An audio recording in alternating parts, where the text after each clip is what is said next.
Chapter 24. It was now the 8th day since I had had my accident in the desert.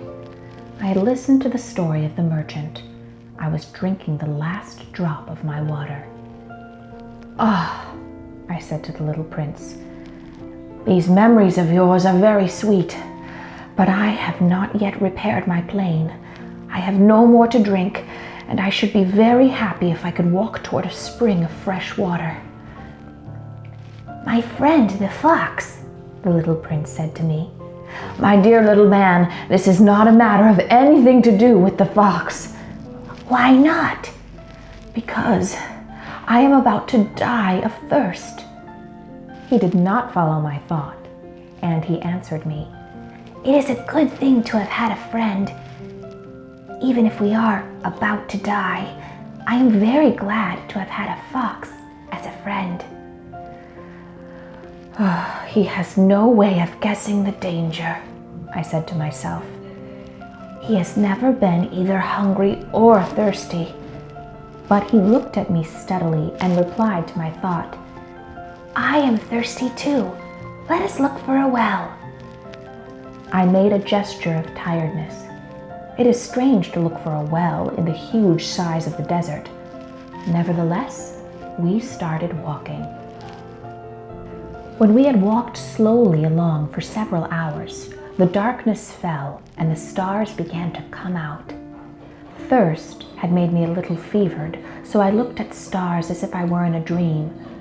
The little prince's last words came back into my memory. "Then you are thirsty too?" I demanded, but he did not reply to my question. He only said to me, "Water may also be good for the heart." I did not understand his answer, but I said nothing.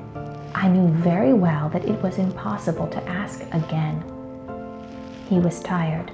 He sat down. I sat down beside him, and he spoke again. "The stars are beautiful because of a flower that cannot be seen." I replied, "Yes, that is so." And I looked across the hills of sand without saying anything more. The hills of sand were laid down before us in the moonlight. "The desert is beautiful," the little prince said. And that was true. I have always loved the desert. While sitting down on the desert sand, see nothing, hear nothing. But through the silence, something moves and shines. "What makes the desert beautiful," said the little prince, "is that somewhere it hides a well." I was surprised by a sudden understanding of that secret of the sands. The desert is beautiful because there is water one cannot see. When I was a little boy, I lived in an old house, and legend told us there was a treasure. No one had ever known how to find it, but the legend cast a spell over that house. My home was hiding a secret in the depths of its heart. "Yes," I said to the little prince. "The house, the stars, the desert, what gives them their beauty is something that is invisible." "I am glad," he said, "that you agree with my fox." As the little prince dropped off to sleep, I took him in my arms and set out walking once more. I felt deeply touched. It seemed to me that I was carrying a very fragile treasure. It seemed to me that there was nothing more fragile on all earth. In the moonlight, I looked at his forehead, his closed eyes, his hair that moved in the wind, and I said to myself, "What I see here is nothing but a shell. What is most important is invisible." The little prince smiles. I say to myself again, what touches my heart about this little prince who is sleeping here is his loyalty to a flower. I can see how he loves the flower. And I felt him to be more weak I felt the need of protecting him as if he himself were like a fire that will blow out by a little wind. And as I walked on so, I found water in the morning. Chapter 25. Men, said the little prince, set off by express trains, but they do not know what they are looking for. Then they rush about and get excited and turn round and round. And he added, it is not worth the trouble. The well that we found was not like the wells of the Sahara. The wells of the Sahara are just holes dug in the sand. This one was like a well in a village, but there was no village here, and I thought I must be dreaming. It is strange, I said to the little prince. Everything is ready for use. The well wheel, the bucket, the rope. He laughed, touched the rope, and set the well wheel to working. And the well wheel made a noise, like an old weather vane which shows the wind direction. Do you hear? Said the little prince. We have awakened the well, and it is singing. I did not want him to tire himself with the rope. Leave this rope to me, I said. It is too heavy for you. I pulled the bucket slowly to the edge of the well and set it there. I felt tired, but happy because I did my job. The song of the well wheel was still in my ears, and I could see the sunlight lighting the still shaking water. I am thirsty for this water, said the little prince. Give me some of it to drink. And I understood what he had been looking for. I raised the bucket to his lips. He drank, his eyes closed. It was as sweet as some special festival treat. This water was indeed different from ordinary water. Its sweetness was born of the walk under the stars, the song of the well wheel, the effort of my arms. It was good for the heart, like a present. When I was a little boy, the lights of the Christmas tree, the music of church worship, the kindness of smiling faces used to make up the happiness of the gifts I received. The men where you live raise 5,000 roses in the garden, said the little prince, but they do not find in it what they are looking for. They do not find it, I replied. Ah, but what they are looking for could be found in one single rose, or in a little water. Yes, that is true, I said. And the little prince added, but the eyes are blind. One must look with the heart. I had drunk the water. I breathed easily. At sunrise, the sand is the color of honey, and that honey color was making me happy too. What brought me then this sense of heartbreak? You must keep your promise, said the little prince as he sat down beside me once more. What promise? You know, a mask for my sheep. I am responsible for this flower. I took my rough of drawings out of my pocket. The little prince looked them over and laughed as he said, Your baobabs, they look a little like cabbages. Oh, really? Your fox, his ears look a little like horns, and they are too long. And he laughed again. You are not fair, little prince, I said. I don't know how to draw anything except a boa snake from the outside and from the inside. Oh, that will be all right, he said. Children understand. So then I made a pencil sketch of a mask, and as I gave it to him, my heart was broken. You have plans that I do not know about, I said. But he did not answer me. He said to me instead, You know, my falling to the earth, tomorrow will be its anniversary. Then, after a silence, he went on, I came down very near here. And he turned red, and once again, without understanding why, I had a strange sense of sorrow. But one question came up to me. You were walking alone, 1,000 miles from any town. Then it was not by chance that in the morning when I first met you a week ago, you were on your way back to the place where you landed?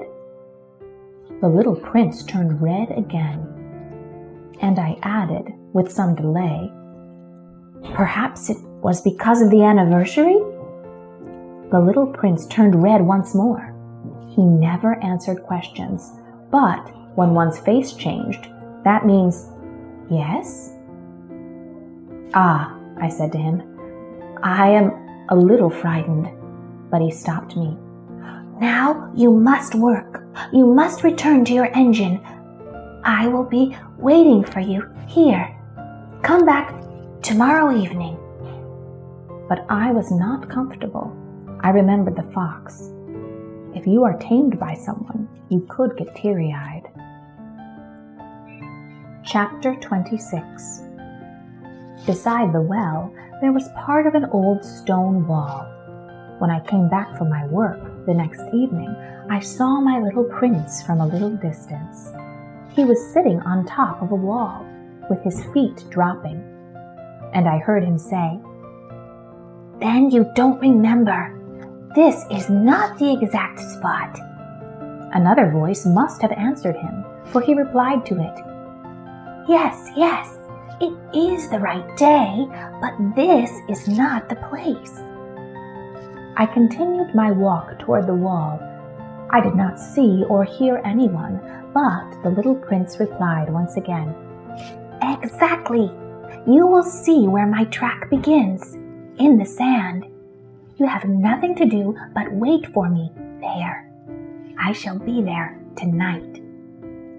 I was only 20 meters from the wall, and I still saw nothing.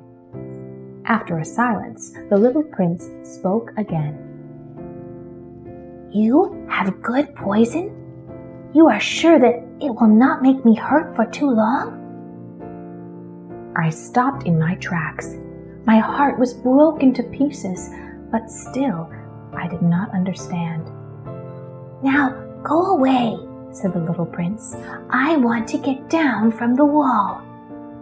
I dropped my eyes to the foot of the wall, and I jumped into the air. In front of me was a yellow snake that can kill life in 30 seconds.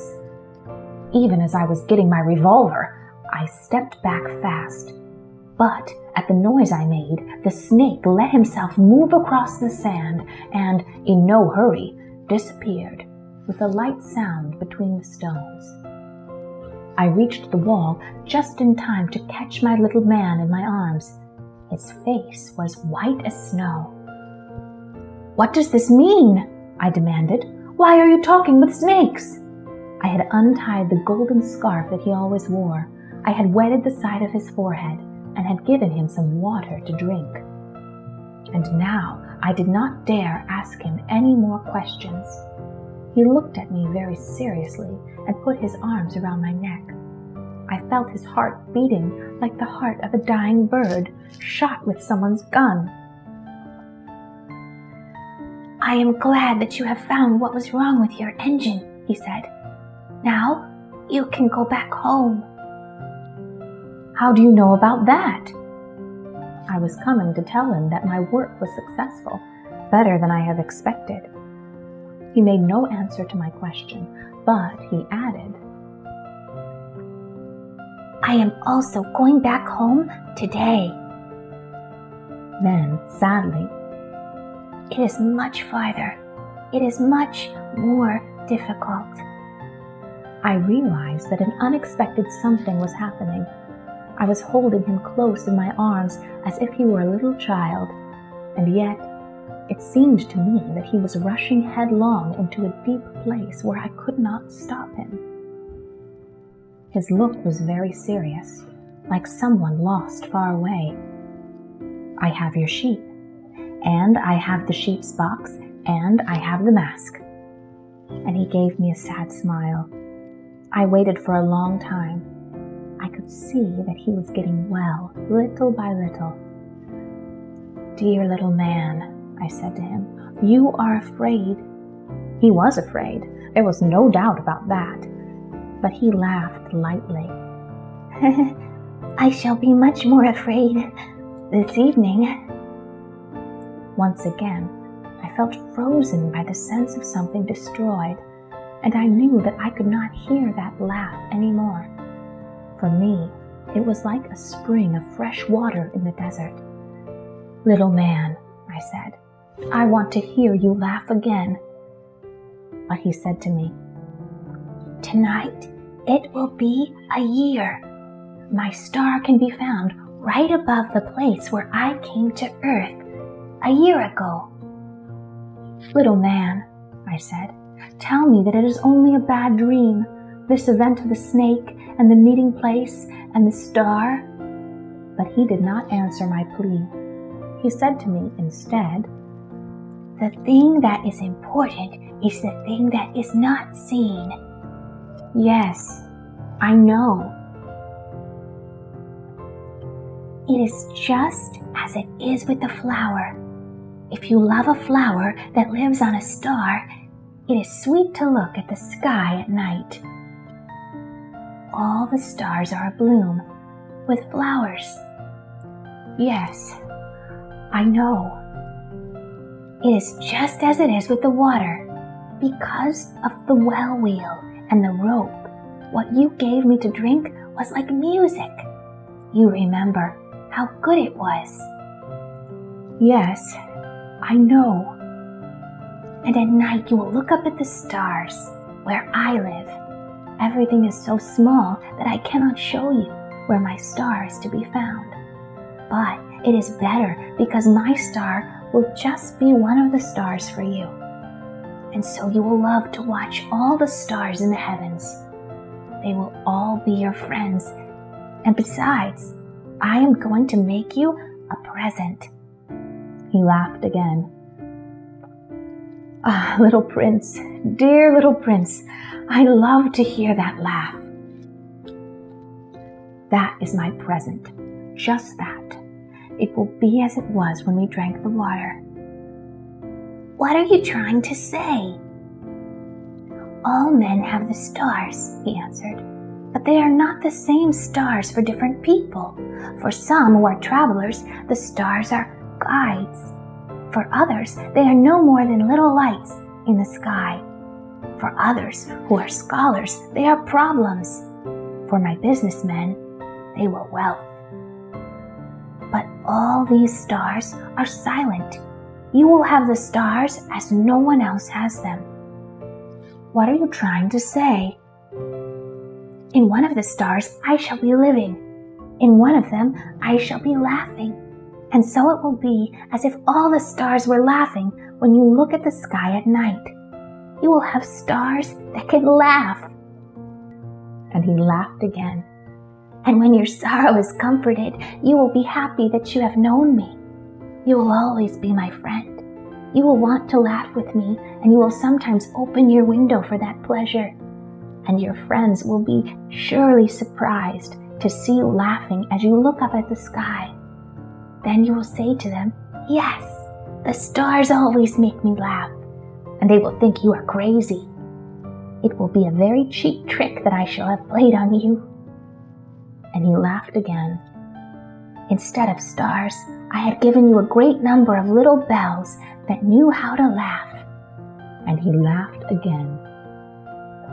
Then he quickly became serious. "Tonight, you know, do not come." "I shall not leave you," I said. "I shall look as if I were suffering. I shall look a little as if I were dying. It is like that. Do not come to see that. It is not worth the trouble." "I shall not leave you." But he was worried. "I tell you, it is also because of the snake. The snake must not bite you. Snakes are unkind creatures. This one might bite you just for fun." "I shall not leave you." But a thought came to comfort him. "It is true that they have no more poison for a second bite." That night I did not see him set out on his way. He got away from me without making a sound. When I succeeded in catching up to him, he was walking along with a quick and steady step. He said to me simply, "Ah, you are there," and he took me by the hand, but he was still worrying. "It was wrong of you to come. You will suffer. I shall look as if I were dead, but that will not be true." I said nothing. "You understand. It is too far. I cannot carry this body. It is too heavy." I said nothing. "But it will be like an old empty shell. There is nothing sad about old shells." I said nothing. He was a little discouraged, but he made one more effort. "You know, it will be very nice. I shall look at the stars, too. All the stars will be wells with an old well wheel. All the stars will pour fresh water for me to drink." I said nothing. "That will be so interesting. You will have 500 million little bells, and I shall have 500 million springs of fresh water." And he too said nothing more, because he was crying. "Here it is. Let me go on by myself." And he sat down because he was afraid. Then he said again, "You know, my flower, I am responsible for her, and she is so weak. She is so naive. She has 4 thorns to protect herself against all the world." I too sat down because I was not able to stand up any longer. "There now. That is all." He still paused a little. Then he got up. He took one step. I could not move. There was nothing but a flash of yellow close to his ankle. He didn't move for an instant. He did not cry out. He fell as gently as a tree falls. There was not even any sound because of the sand. Chapter 27. And now, 6 years have already gone by. I have never yet told this story. The friends who met me on my return were pleased to see me alive. I was sad, but I told them, "I am tired." Now my sorrow is comforted a little, but not completely. I know that he did go back to his planet because I did not find his body in the early morning. It was not such a heavy body, and at night I love to listen to the stars. It is like 500 million little bells. But there is one strange thing. When I drew the mask for the little prince, I forgot to add the leather strap to it. He will never have been able to fasten it on his sheep. So now I keep wondering, what is happening on his planet? Perhaps the sheep has eaten the flour. At one time I say to myself, surely not. The little prince shuts his flour under her glass cup every night, and he watches over his sheep very carefully. Then I am happy, and there is sweetness in the laughter of all the stars. But at another time I say to myself, at some moment he forgot the glass cup, or the sheep got out without making any noise in the night. And then the little bells are changed to tears. Here is a great mystery. You who also love the little prince, and for me, nothing can be the same if a sheep we never saw has, yes or no, eaten a rose. Look up at the sky. Ask yourselves, is it yes or no? Has the sheep eaten the flower? And you will see how everything changes. And grown-up will never understand that this is a matter of so much importance. This is the loveliest and saddest landscape in the world. It is the same as that on the previous page, but I have drawn it again to impress it on your memory. It is here that the little prince appeared on earth and disappeared. Look at it carefully, so that you will be sure to remember it in case you travel someday to the African desert. Look at it carefully so that you will be sure to remember it in case you travel someday to the African desert. And if you should come upon this spot, please do not hurry on. Then, if a little man appears who laughs, who has golden hair, you will know who he is. If this should happen, send me word that he has come back.